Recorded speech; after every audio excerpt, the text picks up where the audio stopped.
Welcome everyone to Wednesday Night at the Lab. I'm Tom Zinnan. I work here at the UW-Madison Biotechnology Center. I also work for UW Extension Cooperative Extension, and on behalf of those folks and our other co-organizers, Wisconsin Public Television, the Wisconsin Alumni Association, and the UW-Madison Science Alliance, thanks again for coming to Wednesday Night at the Lab. We do this every Wednesday night, 50 times a year. Tonight it's my pleasure to welcome back to Wednesday Night at the Lab Jean-Michel Ané. He's a professor in bacteriology and agronomy. He was born in Montpellier in France and went to Lycée at Montpellier.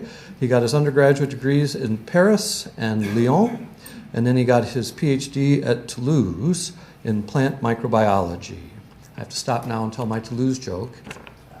Recently, Jean-Michel said, people don't go visit only Paris, go to other cities. And I said, great, what have you got, Toulouse? That was better than I thought. Then he went to UC Davis to postdoc in the plant pathology department. And in 2004, he came here in the agronomy department. He's also in the bacteriology department and at the microbial sciences building.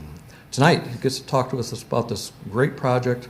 Aerial roots of Mexican corn can host nitrogen-fixing bacteria. Please join me in welcoming Jean-Michel Ané back to Wednesday Night at the Lab.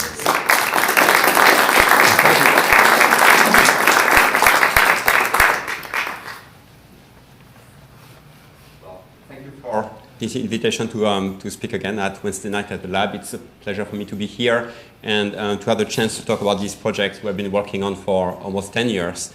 And finally, we've been able to talk about that more publicly over the last months. So I'm going to talk about a project where we basically discovered and studied maize accessions or land races from central Mexico that can associate really well with bacteria that can fix nitrogen. And I'm going to show you at the beginning why that's a big deal for us and I think for agriculture. Before I go into the science, I would like to acknowledge that that project has been initiated and funded for many years by the Mars company. And it was a collaboration between the Mars people from the Mars company, several colleagues at the University of California, Davis, and my lab here at the University of Wisconsin-Madison.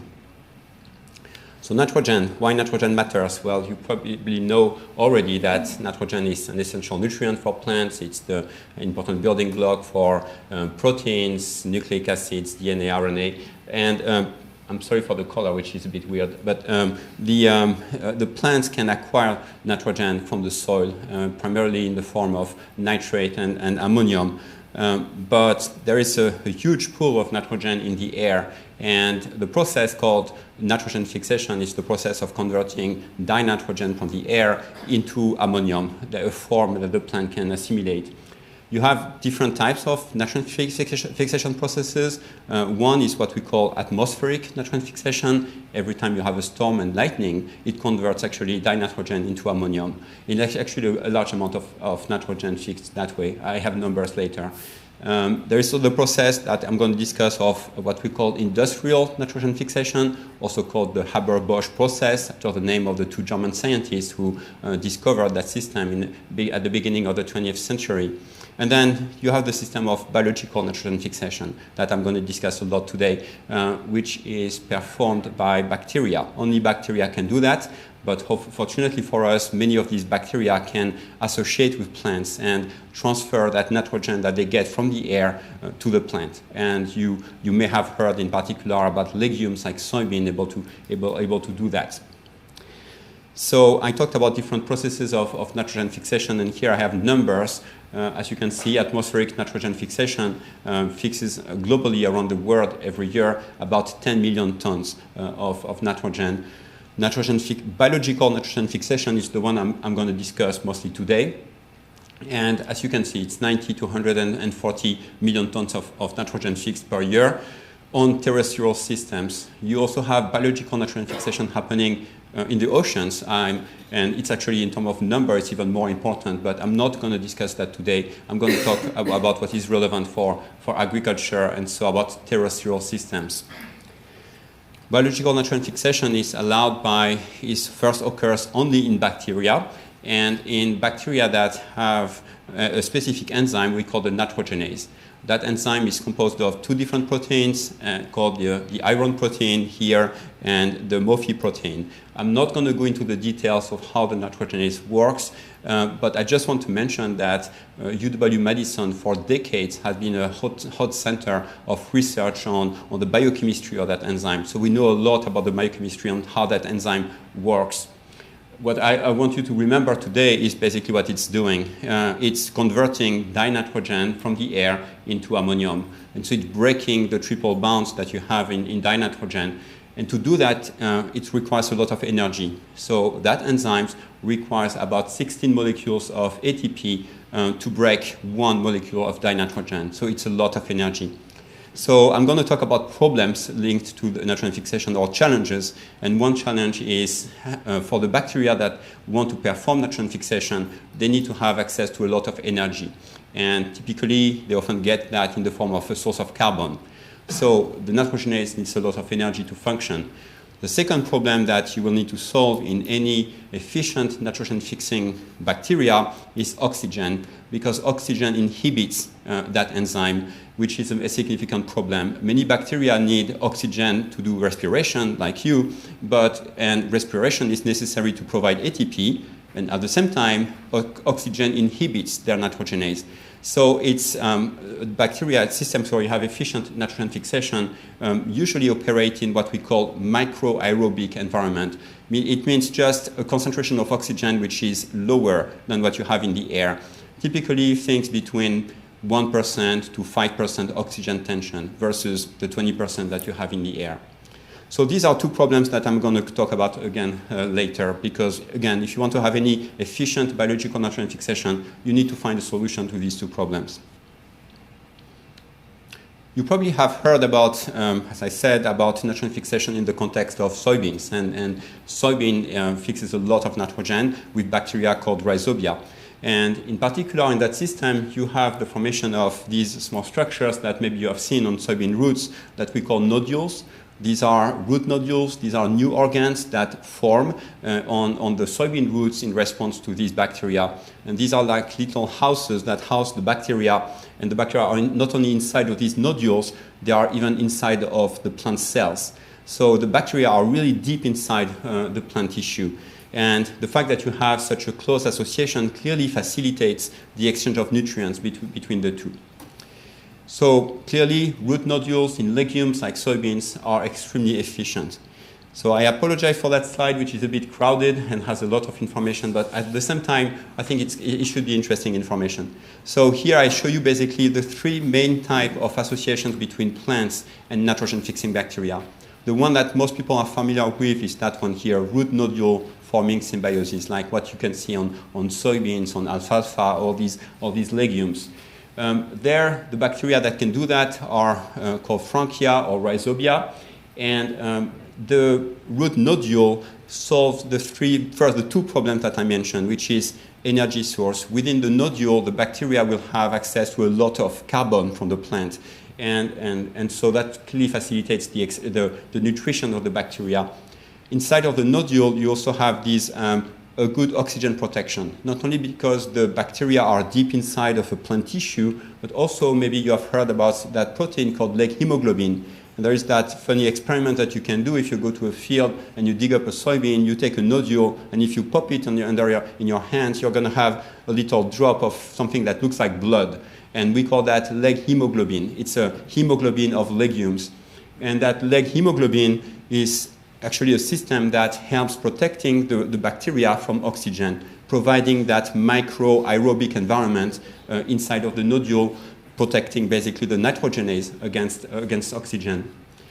Inside of these nodules, the rhizobia and the exchange of the transfer of the nitrogen fixed by the bacteria to the plant, again, is going to be very efficient because of the close proximity between the two partners. And in the end, not surprisingly, the rates of fixation in that system are very high. You see 50 to 400 kilograms of nitrogen fixed per year.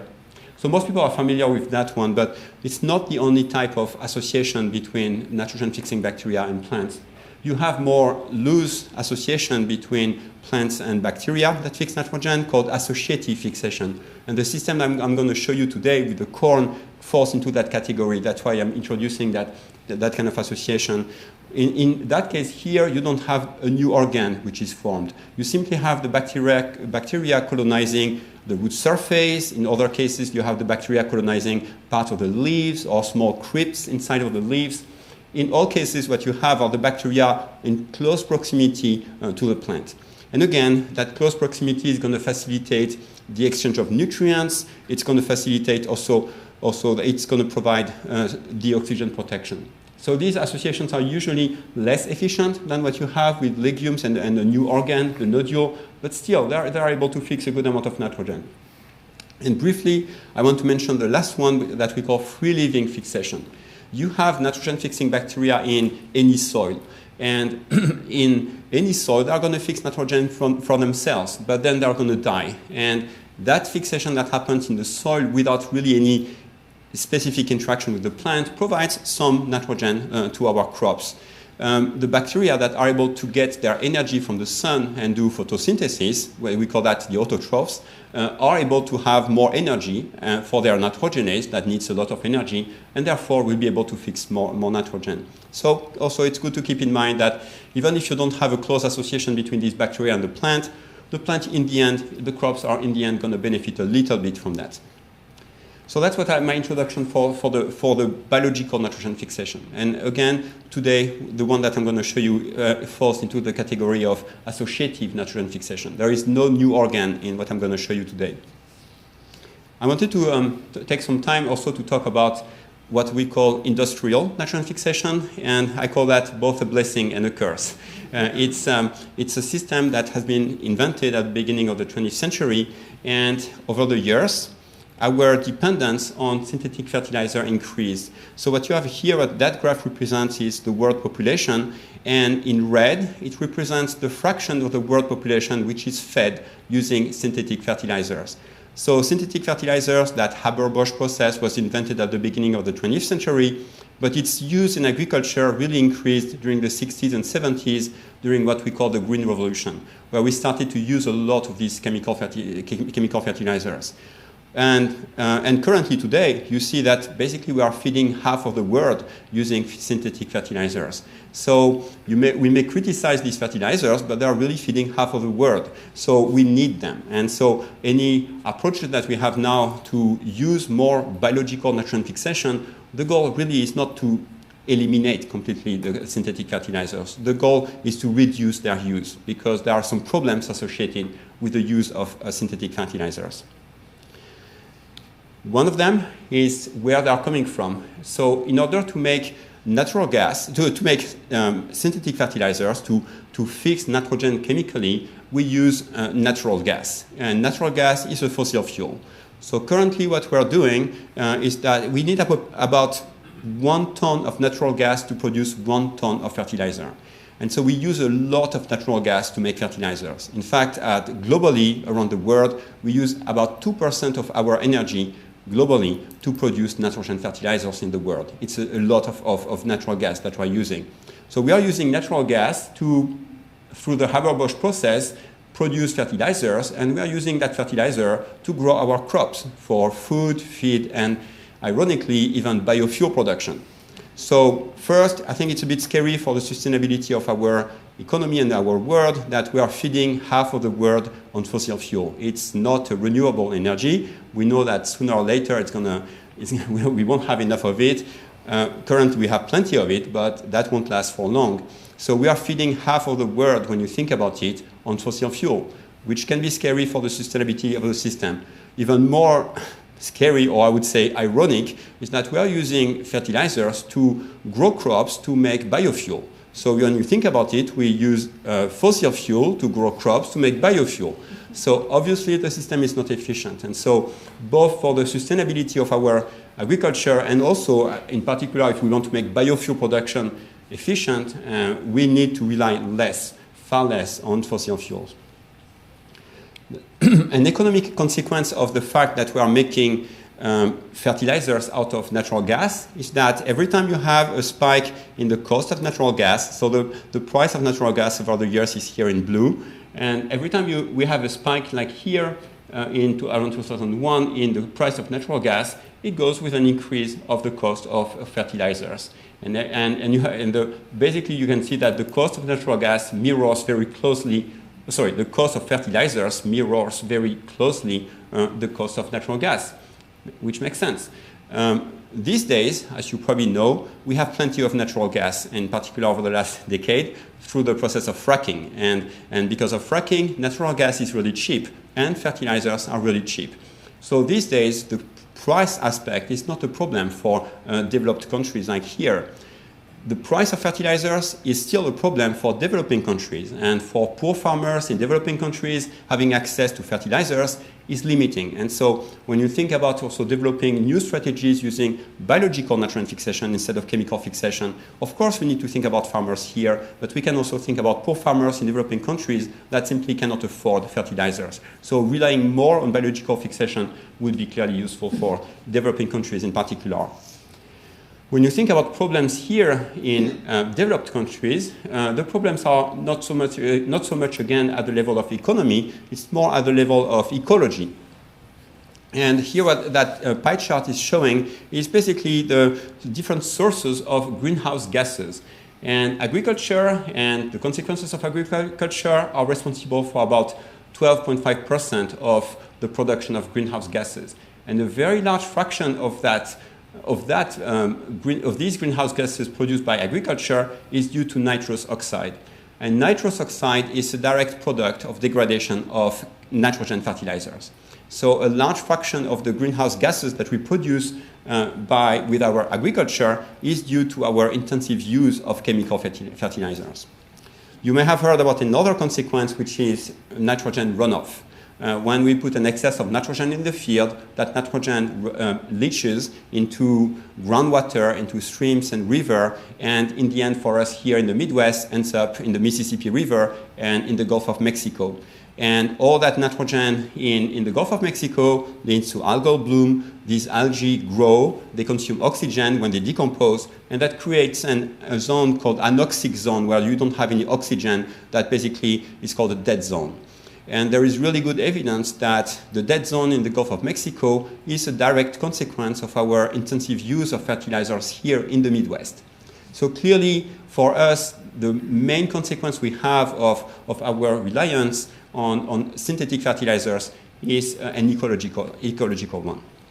So in order to reduce these negative consequences of our use of fertilizers, there is the idea of using more the biological nutrient fixation. And in particular, when we think about that, we want to improve the use of biological nitrogen fixation for cereals.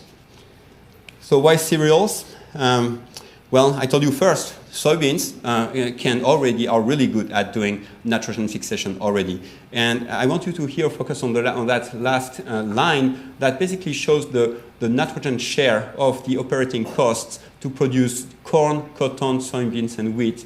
That number here, honestly, for soybeans is very high, and even this morning I checked with Sean Conley, who is my soybean agronomy colleague, and he was saying that number is very high. It must be lower. But still, if you look at corn or even more wheat, about 18% of the cost of growing corn is due to the use of nitrogen fertilizers. Can we reduce that share? Can we have corn that would, instead of requiring so much nitrogen synthetic fertilizers, would be able to associate with bacteria and then get that nitrogen from bacteria? The problem is even worse when it comes to wheat, where you see 30% of the cost of growing wheat comes from using fertilizers. So can we rely more on nitrogen-fixing bacteria to replace at least some of that nitrogen which is currently provided by synthetic fertilizers? So that seems a great idea, right?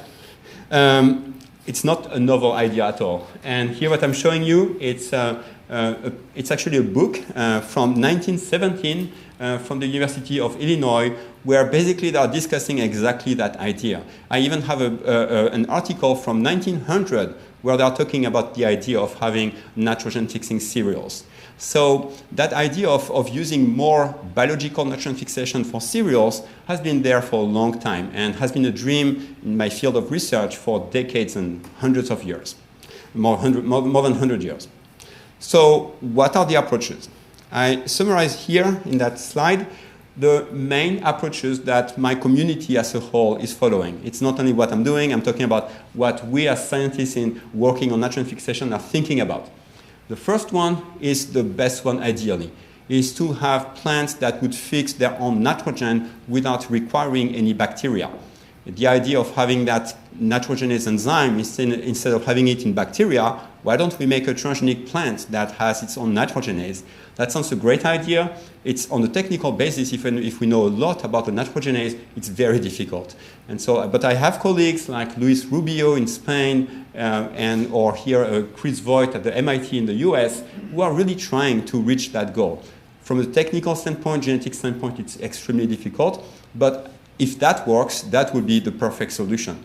But I would put that in the long term. We are clearly not there yet. The second idea is, why don't we make nodules on corn, on cereals? Why don't we recreate the rhizobium legume association into corn? That seems actually shorter term, because we start now to know a lot about how legumes associate with rhizobia. And so I have a project myself with colleagues at the University of Florida, but also have colleagues in the UK and in Europe who are working really hard. We are all working hard towards that goal. Can we create nodules on corn and create associations in cereals with rhizobia, just like what happens currently in soybeans? It's long term, but I think it's not as long term as the first one. We are making really good progress on that. The third approach, it's the one that I'm going to discuss today, which is, I think, much shorter term and could provide solution in the short term time range. To have associative fixation, I was telling you that you need to have bacteria basically in close proximity with the plant. And there are different approaches for that. The project I'm going to talk about today, the idea is to have a really good host, a plant that can host these bacteria really well. I have other colleagues in, by the way, also the private and public sector who are trying to develop better bacteria towards that. Can we have bacteria that would go associate really well with our crops and would fix nitrogen? And there are both private companies and academics who are working also on the bacterial side. In any case, it's not a question of plant or bacteria. We need both fields to collaborate and work together. But the approach I'm going to talk about today is more, as you're going to see, the trick, if you want, that we discovered is more on the plant side. So the project I'm going to discuss was initiated by this man, Howard Shapiro, who is working for the Mars company. And Howard has been exploring natural diversity for a long time. I'm sorry, the slide is really dark, I mean, at least from here. But he actually gave, it's a picture from a TED Talk that he gave a few years ago, and I would encourage you to go and listen to his TED Talk. I took from that TED Talk, basically the main hypothesis that he put forward during his talk, which is that maybe some indigenous land races of corn that are grown in isolated regions of Mexico may have co-evolved with microbiomes or microbes that contribute to plant performance in response to abiotic stresses such as nutrient deficiency. And even if he did not say it like that, he was thinking nitrogen deficiency. So that's the idea. So why don't we look for the center of diversity of corn, and maybe there is something out there that works already that we did not see before. Let's look for plant natural diversity. Maybe plants figured out a way to associate with these bacteria. That idea was interestingly also put forward by a colleague of mine, Eric Triplett, who in 1996 published a review. And at the time, interestingly, he was actually here. He was at UW-Madison in my department of agronomy. And in that review, Eric was saying, well, first he was stating what I just told you before, that the development of nitrogen fixation in maize can be considered the holy grail of nitrogen fixation research. And as nitrogen fertilization is one of the highest costs for corn production, the development of a symbiosis between diazotrophic bacteria, it means nitrogen-fixing bacteria, and corn would be of enormous economic value. That's basically what my introduction was about. But he was also saying in that review, it may be necessary to isolate maize diazotrophic endophytes from many locations, including the areas of maize origin in Mexico. So in that review, Eric was thinking more microbe side. He was thinking we should go back to the center of diversity of maize and find bacteria. The idea of Howard Shapiro was more plant-oriented. Maybe there is a corn out there that figured out a way to associate with these bacteria. But basically the point of both of them was we need to look at the center of origin of corn. And that's where you have the maximum diversity of plants and possibly microbes. So the story I'm going to tell you today is a story about corn, what we call landrace, which is, you can say, a sort of primitive corn, which is grown by native people over there, by indigenous people, and that, as you're going to see, can associate really well with nitrogen-fixing bacteria. So the maize is grown. So first, the corn was found in the state of Oaxaca, in the mountains of the Sierra Mije. And these mountains, as you can see, are 4,500 to 6,000 feet above sea level. And the corn is grown here, I don't know if you can see it, on the slopes of the mountain. These fields are extremely leached, meaning that the nitrogen levels are very low. And Howard, when he was scouting for unusual corn, was surprised to see corn growing so well on the slopes with so little nitrogen. On top of that, the native people, indigenous people, in their, we call that the Indian way of growing corn, they are not using nitrogen fertilizers. So the corn grows without fertilizers on very low nitrogen soils and in these mountains. And that's really what caught Howard's attention. So the corn I'm going to discuss today, it's an important part, as you can imagine, of the culture, but also of the food source for these communities. And that's the corn they eat every day in tortillas, and that's the major part of their subsistence. I mean, it's major support for their subsistence. So it's clearly a corn which is cultivated and grown by these communities. Something else you need to know about the environment is that it's a very humid environment. And that matters for the story I'm going to tell you. Humidity is always above 80%. It rains about twice a week, so it rains frequently. They have over 3 meters of precipitation per year, which is a lot. And the temperature is fairly stable between 25 to 30 degrees. So very humid environment. The main thing that you notice when you see the corn for the first time is the size. If you have seen corn in the field here in the Midwest, what we call the tall corn is typically 7 to 8 feet high. Well, that one, you can double it. That one is 15 to 18 feet high. It's huge. The people that you can see here in the field, they are not kids, they are adults in the field. So it's a huge corn. And it's planted in April, harvested in November. So it's growing over a really long growing season that we could not afford. When we grow it here in Wisconsin, we basically never reach maturity. And again, it's grown over there without any nitrogen fertilizer. So that was really surprising. And the first technique that we started using over there to understand how the corn could grow with so little nitrogen inputs is a technique called 15N natural abundance. And there is a variation of that technique called 15N dilution. I'm not going to talk about that today. But the idea here is that 15N is a heavy isotope of nitrogen. So in every nitrogen, you have the normal isotope, the nitrogen 14, but you always have a little bit of a heavier isotope called nitrogen 15. And that's what we're using here, because it turns out that in the air, in the atmosphere, you have very little of that heavy isotope.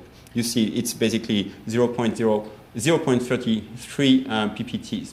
Whereas in the soil, in almost every soil, you have much more of that heavy nitrogen.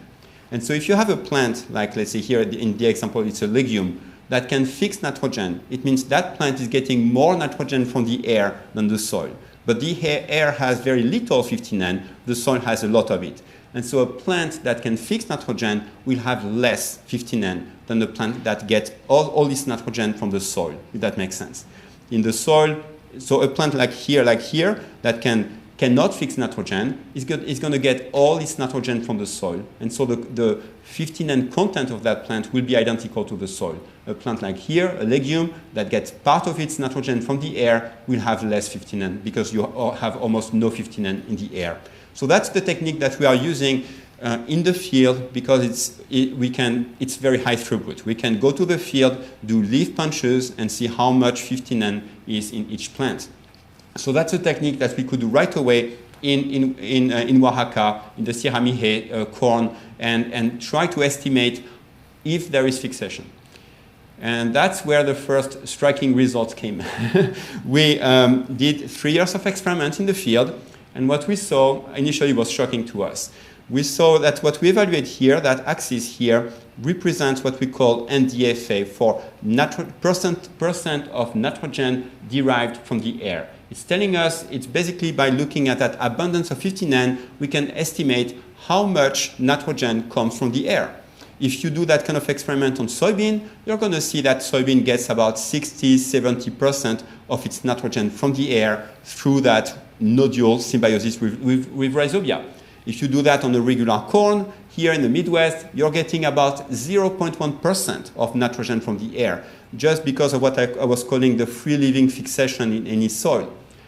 The result we got that was shocking for us was that when we did that kind of experiment on the corn from Sierra Mije, we see that starting from the 2nd month, but mostly after the 3rd month after planting the corn, up to the 6th month after planting, we see that nitrogen, the different bars just represent different years where we did the experiment. We see that the corn gets about half of its nitrogen from the air. So which is almost like a soybean. A soybean, as I told you, is like 60–70% nitrogen from the air. A normal corn is 0.1%. So here we are at 50%. It's a 500 times fold higher than a normal corn. So to be honest, for the first years, we were thinking that it was an artifact. We were thinking it's impossible. It cannot be true because we have never seen that in any cereal and has never been reported. It's almost as good as a soybean.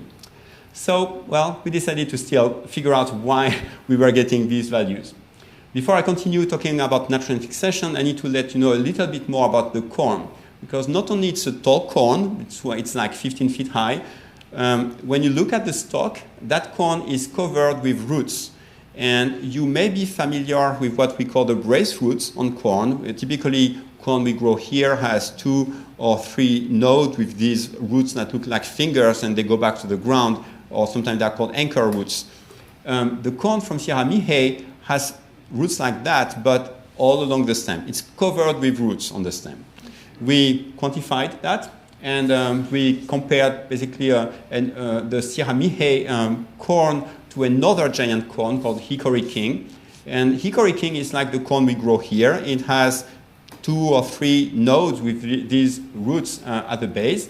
But we quantified how many nodes with roots we have in the Sierra Mije corn. And you can see that after about 12 weeks, 14 weeks, we have about 8 to 10 nodes with roots.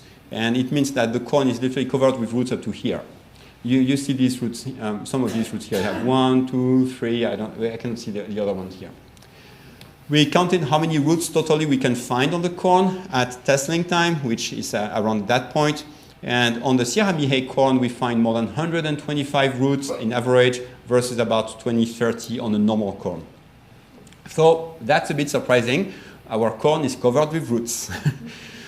We looked at a little bit more the physiology of root development. And what we found is that if you take a conventional corn, the one that we have here, it's producing aerial roots at what we call the juvenile stage. In the Sierra Mije corn, it's producing these roots at the juvenile, but also at the adult vegetative stage. And so that's what we think is the main difference between the conventional corn and that Sierra Mije corn, is the ability to keep producing aerial roots or nodes with aerial roots at the adult vegetative stage. And root production stops about at flowering time, at tasseling. When the plant has start flowering, we don't see, the roots stop forming on the Sierra Mije corn. So that difference between of when the roots are produced, we think is the main reason why that corn has so many roots. And we can easily see when the transition between juvenile to adult, we are looking at a wax that you can see here on the leaves. So it's very easy to see when that transition happens. And clearly, the Sierra Mije corn keeps producing roots even at the adult stage, which is really unusual. Another unusual thing, it keeps being unusual with that corn, is that when it rains, the roots are produced with gel. They are literally dripping with gel, which when I started growing that corn here in Madison, my agronomy colleagues called me several times and saying that I had a problem with my corn, that it was contaminated, covered with a fungus or something weird. I thought, no, that's normal. And it's a gel produced by the roots. And each of these aerial roots produces between 1.5 to 2 milliliters of gel, a lot of gel. We took a short movie of the gel, so that happens after like half an hour after rain to maximum 1 hour after rain. You have the roots literally dripping with gel. And so that corn has all these roots that drip with gel. That's weird. Yeah. So we used more techniques to try to, coming back to nitrogen fixation, we were really surprised by these initial results of having a corn getting half of its nitrogen from the air. And so we used another technique. I won't go into the details of how it works, but the technique, the goal is to evaluate the activity of the enzyme, that enzyme called the nitrogenase. And so it's a really easy assay that we can do on different parts of the plant. And so we tested the amount of nitrogenase activity in the leaf, in the stem, in the roots underground, in these aerial roots before rain without the gel, in the aerial roots after rain when they were covered with gel. And we see a massive activity, nitrogenase activity in the roots with the gel. And to give you an idea of what that scale is, it's almost as much like nitrogenase activity as one of my alfalfa plants with all its nodules. So when we saw these numbers, we thought that, yes, there is something really unusual there. So that difference between roots with gel or without gel prompted us to look at the gel itself, so suggesting that there is something in the gel. So we looked at the nitrogenase activity in the gel coming from Sierra Mije, from plants grown in Sierra Mije. And so we had our collaborators over there shipping us gel across the border. And it got stopped by the customs at least 3-4 times. And they were asking me, what's that? I said, gel from corn. And they did not believe me. And they destroyed the samples. But in the end, we were able to get some samples of gel to Madison in 24 hours. And whether the gel is collected in Sierra Mije or in Madison, we see a very similar nitrogenase activity, indicating that it doesn't really matter where the gel is coming from, where the plant is growing. We see very similar activity, and very likely bacteria come in that gel fixing nitrogen, whether the corn is from the field in Madison or Mexico. So the next experiment we did was to take that gel, and we found a trick to kill the nitrogen-fixing bacteria inside of that gel, and at the same time preserve the structure of the gel, its viscosity, and you will see later that it matters.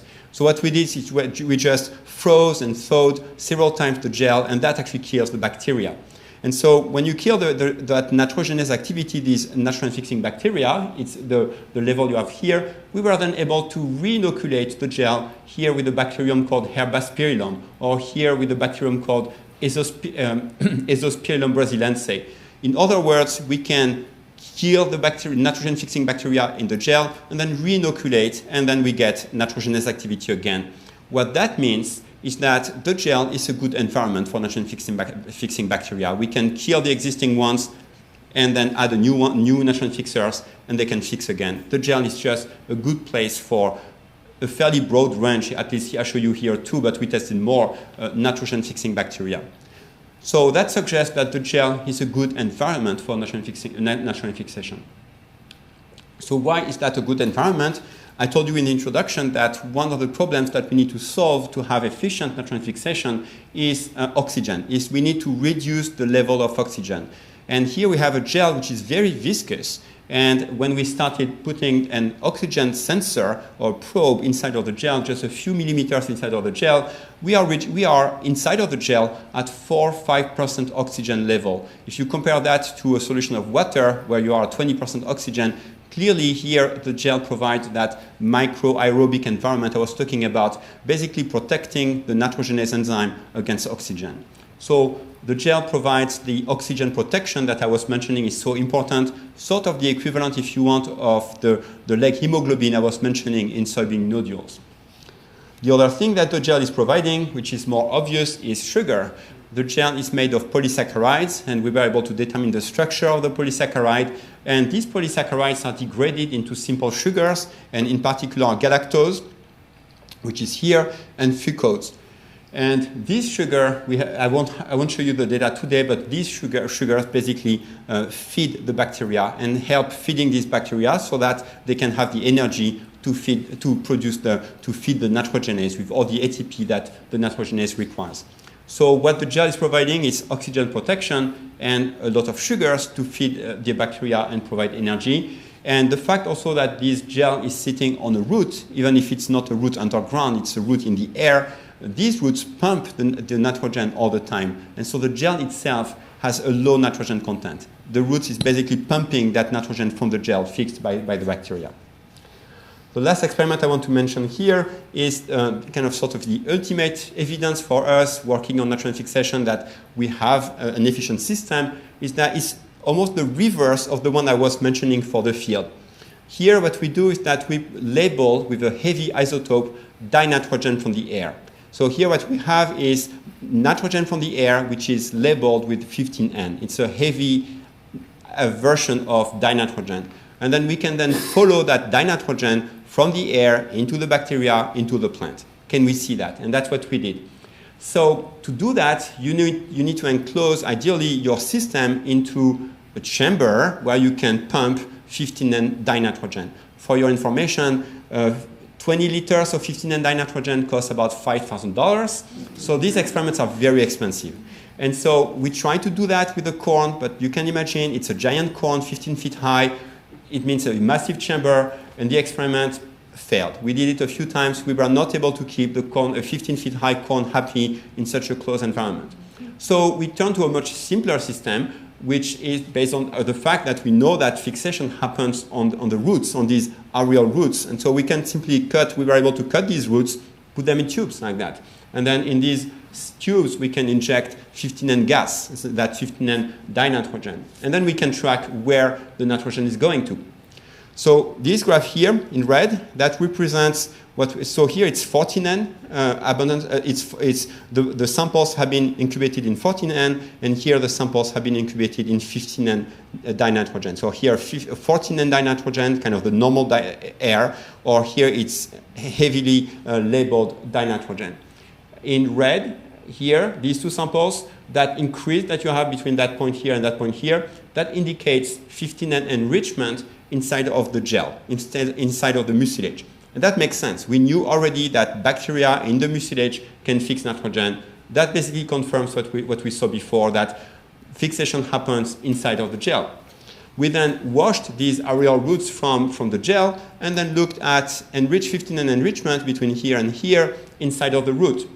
Well, we were excited to see an increase, but it's not a very strong increase.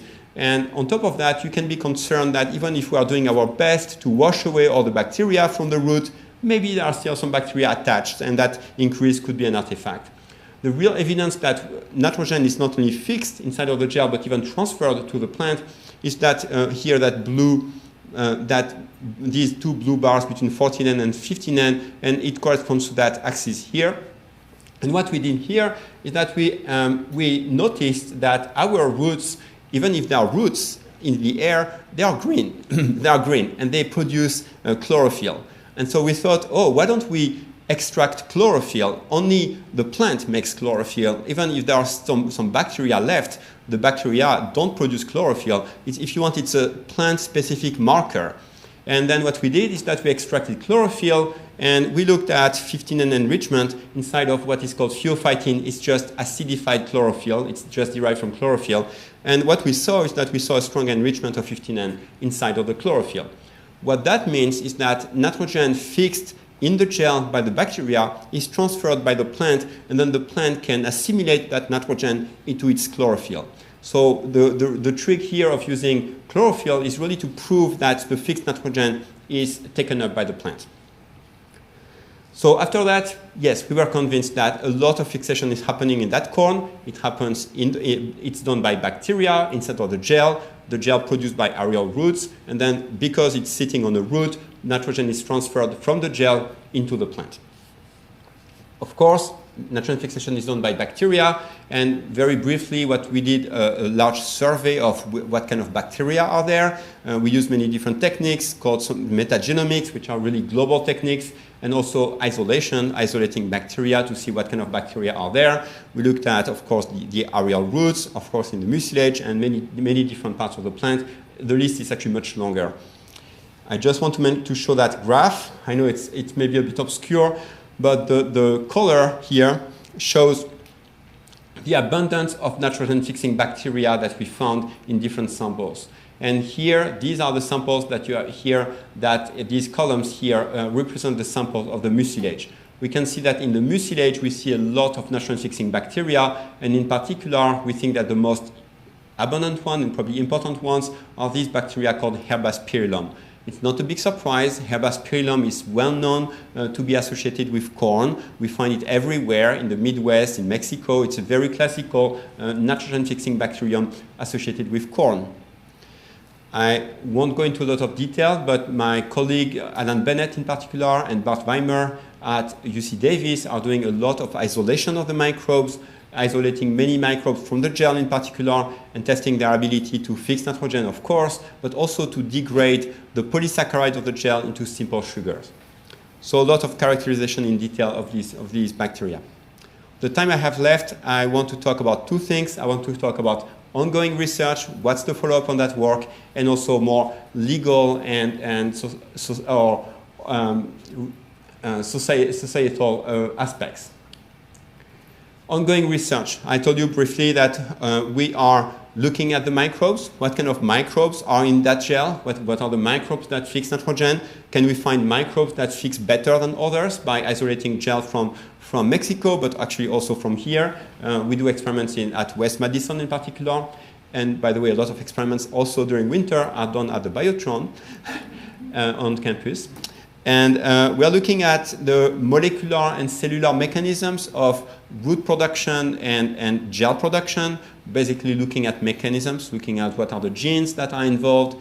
And along these lines of genetics, something that many people may, or growers may wonder is, that it's great to have nitrogen fixation in that landrace of corn, but can I get that in my corn?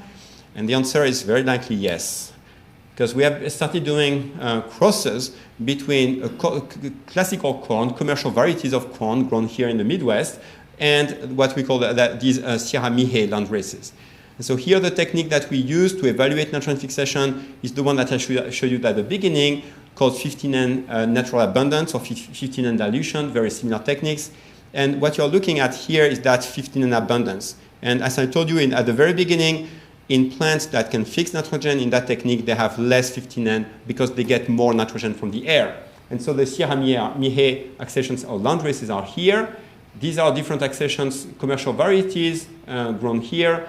And we started crossing them. And here these are the initial data of what we call the F1 generation, meaning the first progeny of a cross between the Sierra Mije corn and a commercial variety. And we can see that basically we get a nice segregation of the phenotype. You have some individuals in the progeny that are like the commercial parents here, but you have some individuals also that acquired the trait of nitrogen fixation from the Sierra Mije. And so that work, basically the breeding work, the introduction of that trait of nitrogen fixation into corn that we can grow here in the Midwest is still in progress.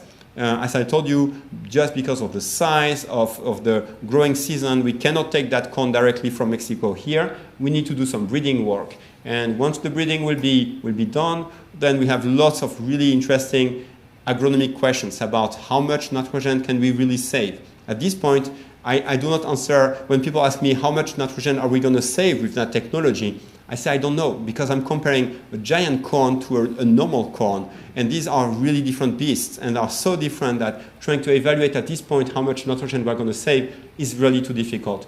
But once we have lines that are more similar to the kind of corn we are growing here and have the trait, there we can start really having more practical agronomic questions.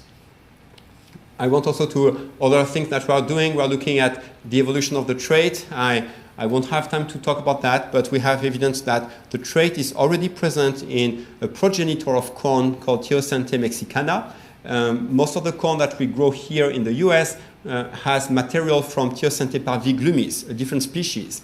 But the trait of nitrogen fixation is not in parviglumis, it's in Teosinte mexicana. And so we're looking at basically where this trait is coming from and how it evolved. And the last aspect is, can we apply that research to other cereals? Is that something specific to corn? And the answer is probably no. In fact, what I'm showing you here in that image here is a cover page from a conference held in India in 1984 with the title, the conference was about nitrogen fixation in cereals. And they are showing a sorghum plant with all its aerial roots producing mucilage, just like here my corn here, and with the title nitrogen fixation. Surprisingly, when you open that book or when you look in the literature, there is strictly nothing about nitrogen fixation in cereals. So we contacted the author or the organizer of the conference and asked them, why did you have that image on the cover page? And why there is nothing published? And it turns out that they had, in fact, in 1984, data showing that they had a lot of fixation happening in these aerial roots of sorghum, but at the time, nobody believed them. And that project stopped in 1984. So it turns out that now we're seeing that. We came back to sorghum and did similar experiments in sorghum, again with the ICRISAT, because they have a wide diversity of sorghum. And well, indeed, you have a very similar system happening in sorghum, where you have a lot of fixation happening in these aerial roots. So the system that we discovered is not unique to that weird corn in Mexico. It's also there in sorghum and possibly also in other cereals. And so that's something that we are trying to explore. With the time I have left, I have just a few slides about something that I think is also important, which is, I would say, behind science or beyond science, but really important too. And it's the social and legal aspects of the work that has been conducted. And that work was clearly in collaboration with working in Sierra Mije really required us to have a commitment to the community. And we could not just go there and take their corn. That would have been horrible. And I was really impressed and excited to work with Howard Shapiro in particular from the Mars company on that aspect, that he really developed a relationship with that community, and in particular making sure that the scientific results we were getting here at UW-Madison, but also at UC Davis, were shared with the community and explained to the community to show them basically the value of their corn, because it's really their corn. And so sharing the knowledge of the research and basically sharing how their corn is really amazing and could have a global impact in the world in reducing nitrogen fertilizers was actually, it's something that Howard Shapiro, but also Alan Bennett at UC Davis did a lot. I was not involved in that part, but I was really proud that they were really, they were taking care of that. I think it's a really important part of the project. And of course, informed consent agreement, so the community knows that we are working with their corn and they know exactly the kind of experiments that we are doing on their corn, and also, of course, agreement making sure that they would benefit financially also from any discoveries. The long-term relationship that was built, in particular, again, by Howard Shapiro, was built over decades. Howard had been working with that community for several decades, and I think it's a really important component.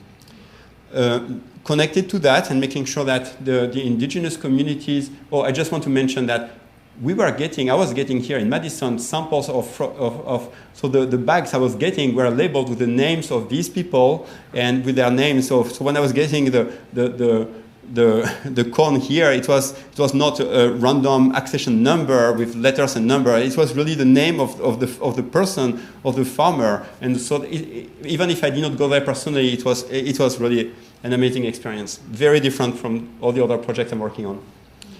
I also want to mention that a final aspect of the legal aspect. You may have heard that over the last year, the Nagoya Protocol was developed.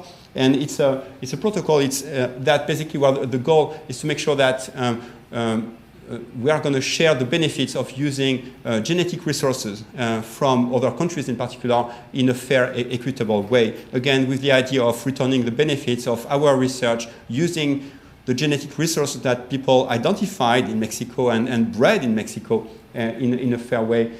So we developed, we got, in order to get that corn here, we got the first international recognized certificate of compliance, IRCC, granted by the Mexican government, the very first one. And so it was honestly a difficult process. That was a lot of work. And we also got the first one issued to the US, to a US entity by any country. So we were, the Mars company in particular and people in the group were really proactive at making sure that the benefits of all that research is going to benefit the community in Mexico. All right, I would like to acknowledge my colleagues and of course Howard Shapiro, who is here in the middle. And it's a pleasure to work with him. He works for the Mars company and of course had that amazing relationship with the Sierra Mije farmers. Here, these are the people in my lab who worked on this project over the last 10 years.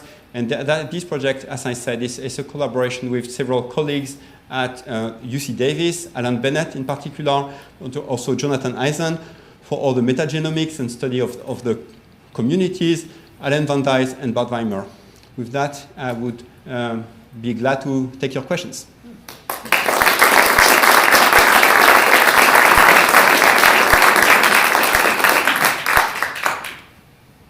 Yes. One thing that would interest me is the gel must take a fair amount of liquid. Is that part of why these grow in areas with a lot of rainfall? Mm-hmm. So how could the plant do it in a lower rainfall area? That's a great question. So humidity and rain are necessary for the trait. Humidity controls the development of the roots. If you grow that corn in a dry environment, these aerial roots don't even come out. So you need to have fairly high humidity. Rain is the trigger for gel production. If you even water the plant at the base of the plant, you're not going to get the gel produced. Rain is absolutely necessary for these roots to start producing the gel. So the phenotype requires humidity and rain. At the same time, we did experiments here in Wisconsin, and as you probably noticed, we have hot and humid summers, and it's we have actually really good production of gel here in Wisconsin.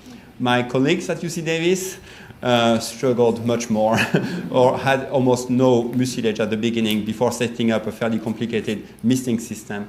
But the kind of humidity we get here in the summer is, let's say, comparable to what they are getting over there. So at least we get really good root production, aerial root production and gel. In terms of the water itself, I think the water that is contained within the gel really comes from the rain and the humidity. Rain is really a trigger for these roots to start producing all these polysaccharides. Yeah. Is the Sierra Mije corn as productive in terms of ears? No, it's not as productive, of course, as the corn that we have here. It's still their staple corn. It's the corn they are using every day over there. It has just a few ears. It's not as productive as we get here. So, yeah, clearly a lot of breeding is necessary to transfer the trait and at the same time retain the high productivity. Yeah, absolutely. What's the frequency of rainfall that's needed to sustain the mucilage? Yeah, so we actually tried, we tested different things. We did a lot of these experiments at Hancock Ag Station in central Wisconsin, and because they have a very nice irrigation system, and I think it's about twice a week is the ideal. When it rains, the gel comes out of the root within the first half hour, and then stays on the root and dries within the next 2 or 3 days. And so if you have rain about 2 or 3 days, you basically, your gel, after 3 days, the gel is going to be dry on the roots. It's like white powder, but as soon as it rains again, the root is both producing new gel, and I think the gel that was there and dried starts rehydrating again. So ideally, I would say twice a week. Yeah, it's not every day. Yeah. Yes. When this news came out in August or thereabouts, who's the sweet corn breeder? Bill Tracy? Bill Tracy. Yeah. Said that he had seen similar gel on aerial roots from North American varieties. Yeah. So again, the production of gel is not unique to that corn. If you go to any corn that we grow here and go after rain, you're going to see gel produced by these roots. And it's the production of gel also happens in the roots underground. Every root produces gel after when you add water on it. It's just the amount of it. In the Sierra Mihe extensions on their roots, their aerial roots are very thick. And as I said, they produce up to 2 milliliters of gel. It's a lot. The roots that you have, the brace roots that you have in corn grown here, these roots are thinner and they produce less gel. But you still have I can guarantee every brace root, if you go after rain, you're going to see some gel. But it strikes me as being important in the idea that if you get to the point where you can commercialize this is not a completely new component to North American corn. Yeah, the trick, as I said, one of the genetic switches here is just that you need to keep producing these roots at the adult stage. Normally, corn that we grow here stops producing roots when it goes from juvenile to adult. There, it just keeps making roots at the adult stage. And that's what gives 8 to 10 nodes with roots. But yeah. Yes? Earlier on, you talked about some other approaches to nitrification in corn and long-term projects and medium-term. And then you seem to be suggesting that what you were talking about, the associative bacteria, was going to be more of a near-term kind of thing. Can you speak a little more to what kind of timeline you are thinking with your colleagues, because you still have to breed this into your absolutely. I'm thinking at least it's going to require at least 5 to 10 years to do the breeding. And after that, we'll need, again, to develop we have lots of agronomic questions that we would like to answer about, of course, how much nitrogen can we save, about frequency of rain that is necessary, about cost in terms of yield drag of the phenotype, because it's basically we have a corn that excretes sugars, and is that gonna take sugar away from grain? Is there going to be a yield penalty of having that sugar in the roots? I can just say that our preliminary data suggests that there is probably no strong yield penalty, because corn is really good at doing photosynthesis and actually at increasing when necessary its photosynthesis. Because it's what we call a C4 plant. If we were doing that in rice or wheat, I would be much more concerned about yield penalty. But I think there is a chance even we have some preliminary data suggesting that the yield penalty may not be very strong, if any, because corn can actually increase photosynthesis to compensate that loss of sugars.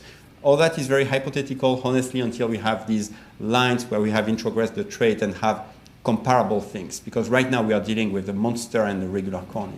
It's hard to compare. Yes? I have one more question. Since there's so much stalk in your corn, and since we're in Wisconsin where corn silage is a thing, what have you discovered I talked about exactly that question with Natalia De Leon, who here in Agronomy, who works on corn silage. And so that's clearly one possible practical short-term use of that kind of corn here, absolutely. Yeah. Plus we have that 9-month growing season. Yeah. You don't have to move south. Yes? Do they practice crop rotation there? So there, no, in fact, and that was something that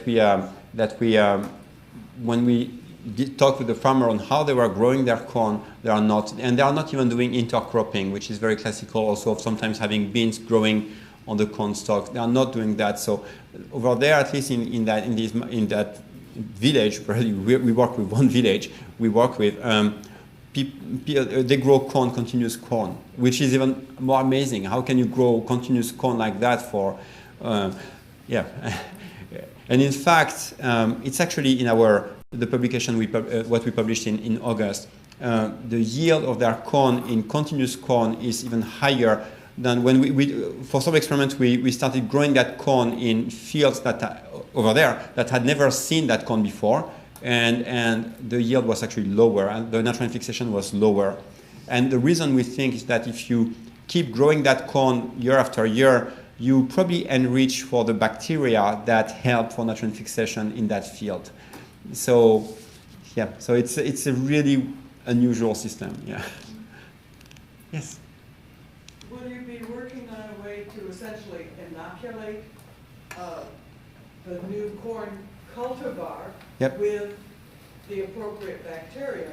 Mm-hmm. Since our fields, especially under heavy nitrogen fertilization, may not have a very different microbiome in the soil. So we actually did experiments in Hancock again, with and without inoculation with nitrogen fixing bacteria. And we were still getting really good rates, about 40% of nitrogen derived from the air without any inoculation. And suggesting that even without inoculation, that corn can recruit nitrogen fixing bacteria that are here in Wisconsin. When we looked at what kind of bacteria we were finding a lot of one called Azospirillum. So it's not in Mexico we find Herbaspirillum. Here we were finding more Azospirillum, but again these bacteria are well known to be associated with corn everywhere. So at least from our preliminary data, I'm not sure that inoculation will be necessary. Yeah, which is another amazing thing. It really provides that high sugar, low oxygen environment that is not ideal, at least really good for a wide range of nitrogen fixing bacteria. Any other questions? If not, One more? He's slow, but he's there. What about breeding the bacteria? Yeah, trying to get to, even if the corn can apparently recruit bacteria from our fields, can we get better bacteria and develop inoculants? And to be honest, that's the thinking behind what my colleague Alan Bennett is doing with all his isolation, is can we get better bacteria? Yes. So maybe. At this point, also it's not published, but I haven't seen anything much better than what we find just naturally everywhere. So, but maybe there are different aspects. Maybe inoculating with one bacterium won't be sufficient. Maybe we'll need to inoculate with what we call a consortium, a group of bacteria that overall will perform better than what the corn can recruit. Maybe. But at this point, we haven't found any. There is no magical microbe that gives a lot of fixation when we put on it. Thank you very much. Yep.